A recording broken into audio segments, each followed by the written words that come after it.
혹시 피부 미용 시술 중 가장 즉각적으로 예뻐지는 시술이 무엇인지 알고 계실까요? 바로 필러인데요. 넣는 순간 바로 볼륨감이 생겨 자연스럽고 예뻐집니다. 그래서 대표적으로 입술, 팔자, 코, 골반 등 볼륨이 필요한 부위에 많이 사용하는데요. 그런데 요즘 필러에 대한 인식은 어떨까요? 2025년 생각보다 부정적으로 생각하시는 분들이 아주 많은데요. 예를 들어 이런 말들을 하십니다. 필러는 구식 시술이지 콜라겐 부스터, 스킨 부스터 같은 더 상위 시술 받는 게 낫지. 필러를 맞고 실명이나 피부 괴사가 발생했다더라. 그런데 과연 그럴까요? 오늘은 여러분이 잘못 알고 있는 필러 괴담에 대해 알아보고 오해를 풀어보는 시간을 갖도록 하겠습니다. 안녕하세요. 15년차 연세이유한 대표원장 박성원입니다. 오늘의 주제는 필러 괴담과 필러에 대한 모든 것입니다. 과연 앞에서 말씀드린 내용들이 사실인지 오늘 자세히 알아보는 것이 오늘 목표인데요. 먼저 필러에 대해 간단히 설명드리겠습니다. 필러는 크게 볼륨감 형성과 꺼진 피부 개선을 위한 필러젤을 주입하는 시술인데요. 요즘엔 꺼진 주름 개선보다는 볼륨감 형성을 위해 많이 쓰고 있는 편입니다. 그 이유가 무에서 유를 즉각적으로 만드는 데는 필러만한 게 아직 없기 때문입니다. 반면 주름은 콜라겐 부스터, 리프팅 레이저 등의 점유율을 점차 많이 뺏기고 있는데요. 그렇다 하더라도 필러의 위상은 여전히 높습니다. 계곡을 평지로 메우는 것과 평지에 산을 쌓는 것, 둘 중에 당연히 후자가 더 어렵기 때문이죠. 볼륨감 시술하면 여전히 필러가 대표적으로 떠오를 수밖에 없습니다. 그럼 필러는 왜 볼륨감을 쉽게 만들 수 있을까요? 바로 주성분인 히알루론산 때문입니다. 히알루론산은 체내 수분을 모아주는 특징이 있는데요. 그래서 볼륨감이 더 부각되게 만들 수 있습니다. 다만 이때 만들어진 볼륨감은 진짜 내 살은 아니기 때문에 주기적으로 필러를 맞을 필요가 있습니다. 콜라겐 부스터로는 평지에서 산 같은 볼륨감을 만들기는 어려울까요?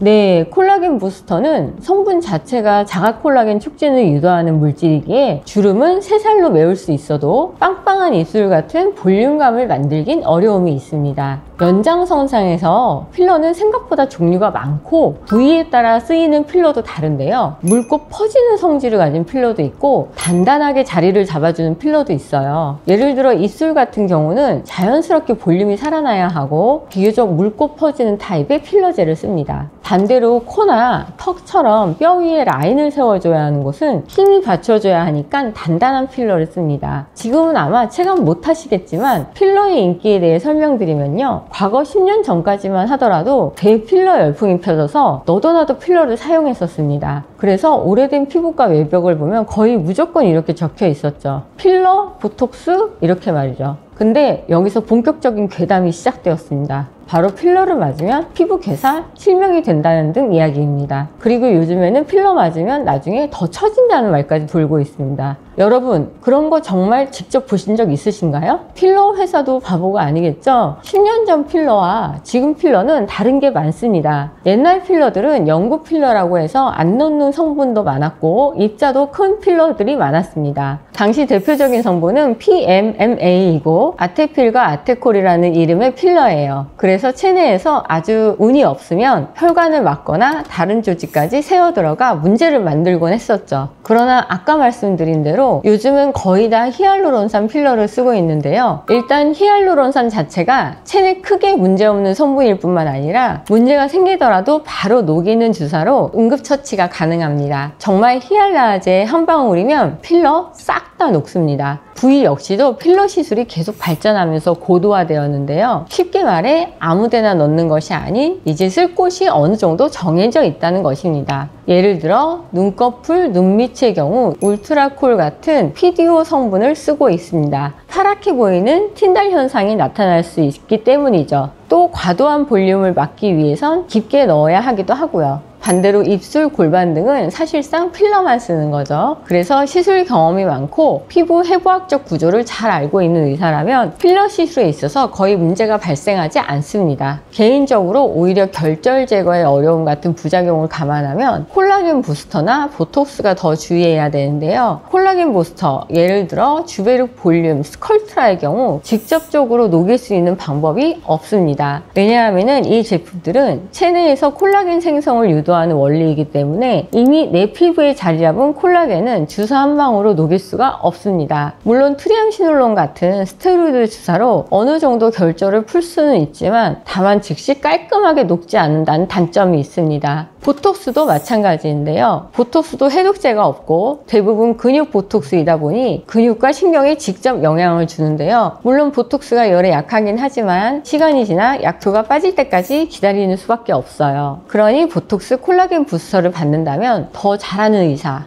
더 경험이 많은 의사를 찾을 필요가 있습니다. 그럼 필러가 사실은 요즘도 아주 중요한 미용 시술이며 부작용 발생 가능성도 많이 줄었다는 거네요. 근데 왜 이런 소문이 아직도 많을까요? 아무래도 초창기 부작용 사례로 인한 이미지 하락? 그리고 정말 그냥 괴담이 돌아서인 것 같기도 합니다. 필러 자체가 그냥 채운다는 뜻이잖아요. 피부에 뭘 넣으니 거부감이 있거나 무섭기도 할 수도 있고 말이죠. 필러 넣으면 피부가 더 처진다는 말도 거짓말이네요. 당연하죠. 정말 근거 없는 말입니다. 필러는 내 살이 아니기에 꺼지면 다시 옛날 내 모습으로 돌아올 뿐인 거죠. 오늘 필러에 대한 여러 가지 오해와 궁금증을 풀어드렸는데요. 결론은 필러 역시 안정성과 효과가 한층 더 높아진 제품들로 이미 출시되고 있습니다. 그래서 너무 지나친 걱정은 하지 마시고요. 오히려 필러로 부족한 부분을 채워서 자신감도 함께 채워보시면 어떨까 합니다. 다음에도 더 유익한 영상으로 찾아뵙겠습니다. 오늘 영상이 도움이 되셨다면 구독, 좋아요, 알림 설정 부탁드립니다. 이상 박성원 대표원장이었습니다.